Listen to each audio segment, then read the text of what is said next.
नमस्कार दोस्तों, आज मैं आप लोगों को एक नई कहानी सुनाने वाला हूँ। मेरे पास है श्री भक्तमाल ग्रंथ और इसमें एक बहुत ही अच्छी कहानी है। इसे मैं आपको सुनाने वाला हूँ। तो आज एक नई कहानी की शुरुआत करते हैं। तो ये जो कहानी है ये है श्री चित्रकेतु जी की, जो कि सूरसेन देश के एक महान सम्राट थे। ठीक है, तो कहानियाँ कुछ ऐसी है। सूरसेन देश में प्राचीन समय में चित्रकेतु नामक एक राजा थे। बुद्धि, विद्या, बल, धन, यश, सौंदर्य, स्वास्थ्य आदि सब था उनके पास।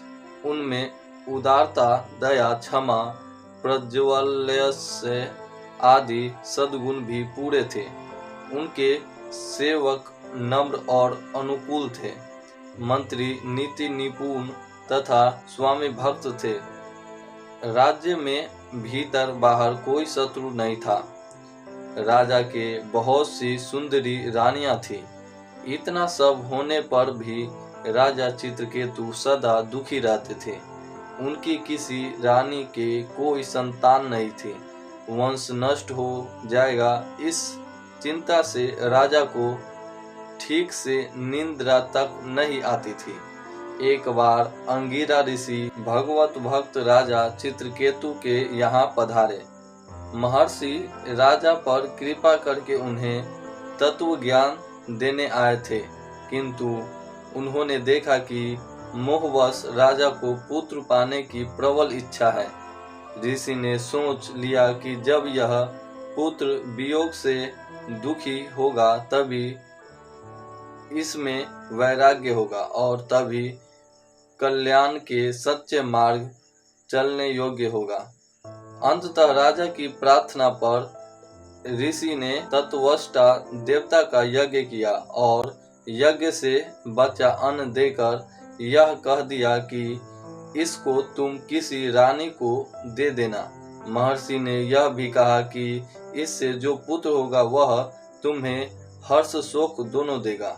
उस अन्न को खाकर राजा की एक रानी गर्भवती हुई, उसके पुत्र हुआ। राजा तथा प्रजा दोनों को अपार हर्ष हुआ। अब पुत्र स्नेहवश राजा उसी रानी से अनुराग करने लगे।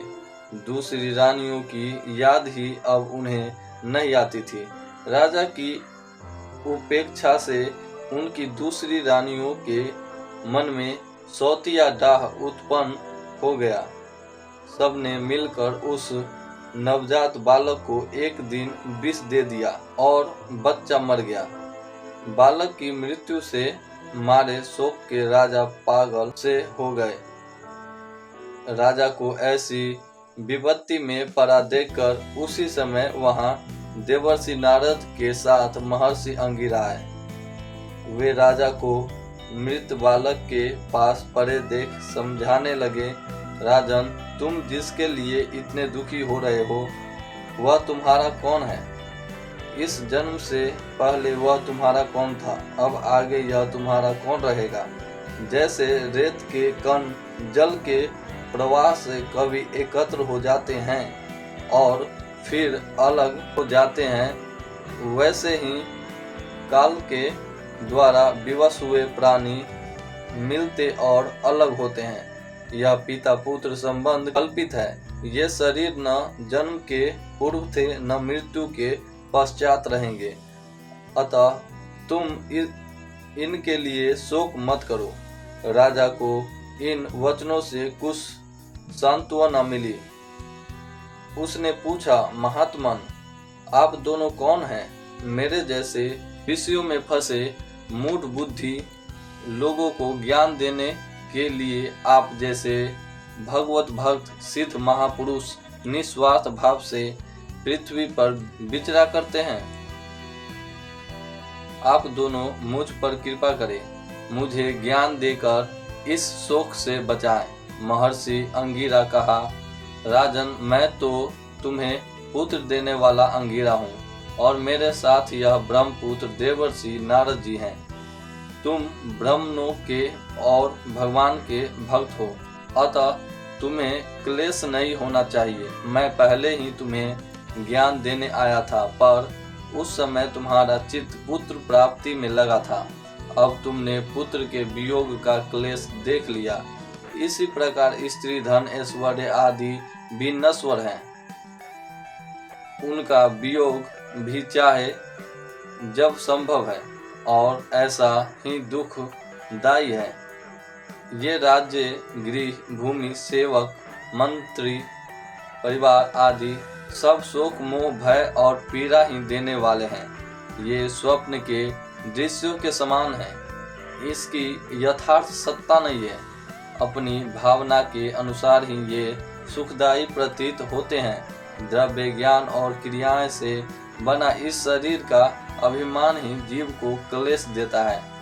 एकाग्र चित्त से विचार करो और एकमात्र भाव भगवान को ही सत्य समझकर उन्हीं में चित्त लगाकर शांत हो जाओ। राजा को बोध देने के लिए देवर्षि नारद जीव का आवाहन करके बालक को जीवित कर उससे कहा, जीवात्मन, देखो, ये तुम्हारे पिता, माता, बंधु बांधव तुम्हारे लिए व्याकुल हो रहे हैं। तुम इनके पास क्यों नहीं रहते? जीवात्मा ने कहा, ये किस किस जन्म में मेरे माता पिता हुए थे।